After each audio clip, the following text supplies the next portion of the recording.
আজকের আলোচনায় আমরা জানতে চলেছি যে মহান আল্লাহ রব্বুল আলামিন পবিত্র রমজান মাস সম্পর্কে এবং রোজা বিষয়ে কি আলোচনা করেছেন পবিত্র কোরআনের মধ্যে। রোজা সম্পর্কে পবিত্র কোরআনে আল্লাহ রব্বুল আলামিন যে আয়াতগুলো অবতীর্ণ করেছেন তার মধ্যে বিশেষ করে 4টি আয়াত আমি আপনাদের সম্মুখে আলোচনা করব।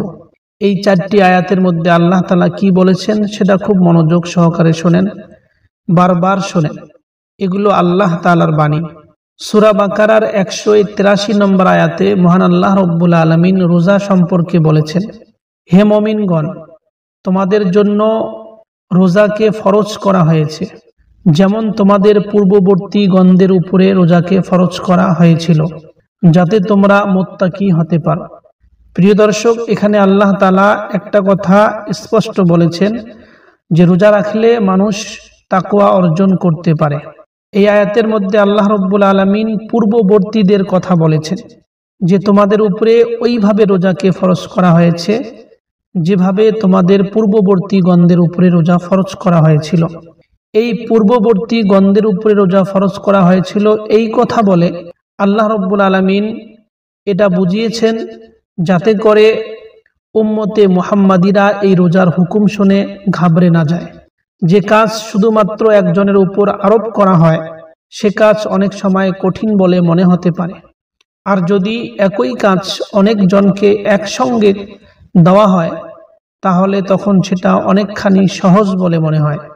এই জন্যই আল্লাহ পাক আমাদেরকে বলেছেন যে এই রোজার যে ফরজ হুকুমটা শুধুমাত্র তোমাদেরকে দেওয়া হচ্ছে, বিষয়টা কিন্তু এমন নয়, বরং তোমাদের পূর্বপুরুষ যারা ছিল তাদের উপরেও রোজাকে ফরজ করা হয়েছিল। অবশ্য এখানে জানতে হবে যে টানা 1 মাস ধরে রোজা রাখা এই উম্মতে মুহাম্মাদির একটা বিশেষ বৈশিষ্ট্য।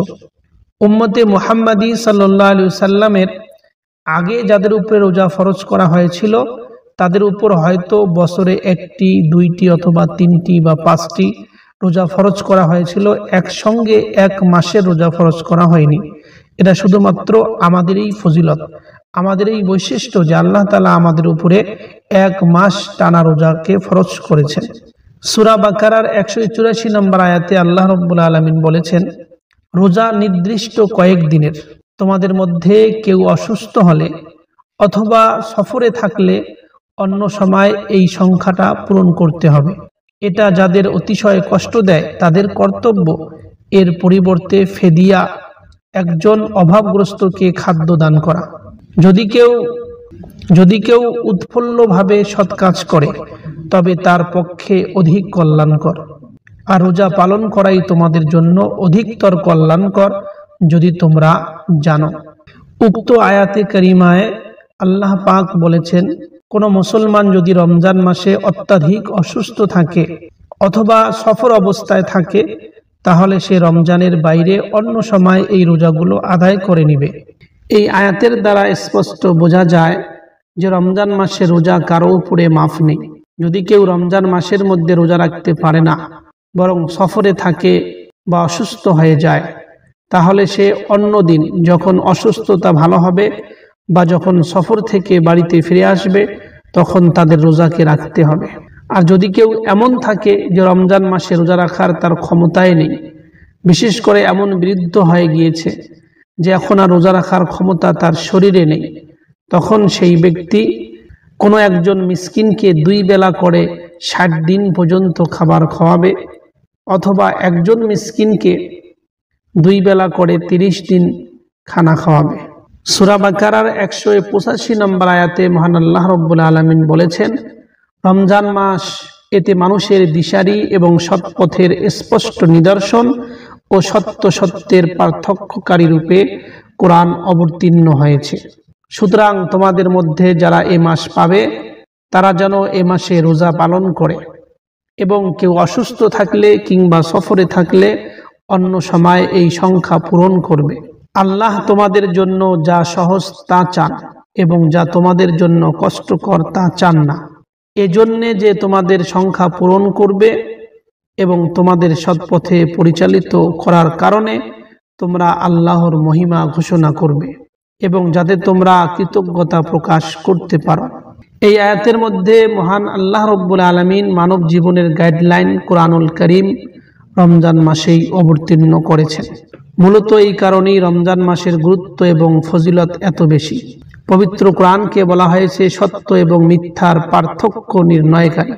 সূরা বাকারার 187 নম্বর আয়াতে আল্লাহ তাআলা বলেছেন, রমজানের রাতে তোমাদের জন্য তোমাদের স্ত্রীদের বৈধ করা হয়েছে, তারা তোমাদের জন্য এবং তোমরাও তাদের জন্য পরিচ্ছদ।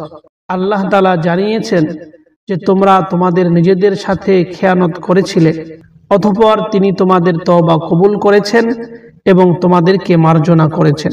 সুতরাং এখন তোমরা তাদের সঙ্গে সঙ্গত হও এবং আল্লাহ তোমাদের জন্য যা নির্ধারণ করে রেখেছেন অর্থাৎ সন্তান তা অন্বেষণ করো।